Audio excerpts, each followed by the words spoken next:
நம்ம தளபதி விஜய் சாரோட சொத்து மதிப்பு டீட்டெயில்ஸ் வந்து இப்போ வந்து சோசியல் மீடியாவில் வந்து ரொம்பவே வைரலாக வந்து போயிட்டுருக்கு. அதில் ஒரு சில முக்கியமான கண்டென்ட்லாம் வந்து லீக் ஆகிருக்கு. நெட்டிசன்லாம் போட்டு கிளிச்சிட்டு இருக்காங்க. என்னப்பா சொந்த வீட்டிலேயே கடன் கொடுத்து வச்சிருக்கேப்பா அப்படின்ட்டு. இதில் வந்து பார்த்தீங்கன்னா அவர்கிட்ட வந்து அசையும் சொத்து அசையா சொத்து அப்படின்னு சொல்லிட்டு 2 விதமாக பிரிச்சிருக்காங்க. அதில் அசையும் சொத்து வந்து 400 கோடிக்கு மேலேயும் அசையா சொத்து வந்து 220 கோடிக்கு மேலே வந்து அவர் வந்து வச்சிருக்காரு.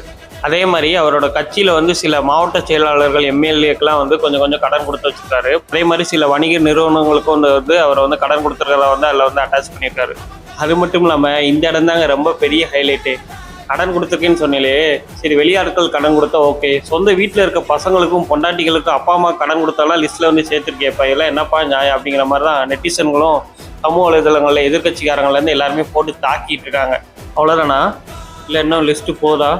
சரி பார்ப்போம். இதுக்கப்புறம் பார்த்தீங்கன்னா அவர் பேரில் வந்து நிறைய லேண்ட்ஸ் வந்து இருக்குதான்னு சொல்கிறாங்க. அதில் வந்து கொடைக்கானலில் பார்த்தீங்கன்னா ஒரு 1/2 ஏக்கர் நிலமும், சென்னையில் சில இடங்களில் வந்து ஃப்ளாட்டு, அப்புறம் வந்து இடங்கள்லாம் வந்து வாங்கி போட்டிருக்கா வந்து அவர் வந்து கணக்கில் வந்து காட்டியிருக்காரு. என்னதான் காசு இருந்தாலும் என் கையில் வந்து வெறும் 2 லட்சம் தான் இருக்கு அப்படின்னு வந்து அவர் சொல்கிறாரு.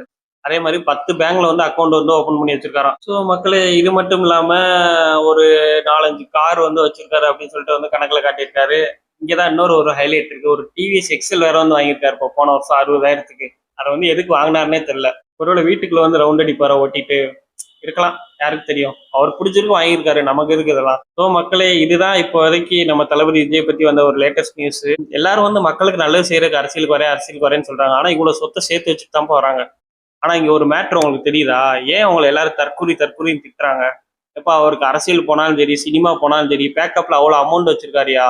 அவர் பின்னாடி தொத்திக்கிட்டு போறீங்களா வண்டியில, உங்களுக்கு கை கால் அடிபட்டு செத்து போயிட்டீங்கன்னா உங்களை பாத்துக்கிறதுக்கு, உங்களுக்கு குடும்பத்தை பாத்துக்கிறதுக்கு யாருப்பா இருக்கு? அவங்க கிட்ட எவ்வளவுப்பா பணம் இருக்கு? நல்லா யோசிங்க.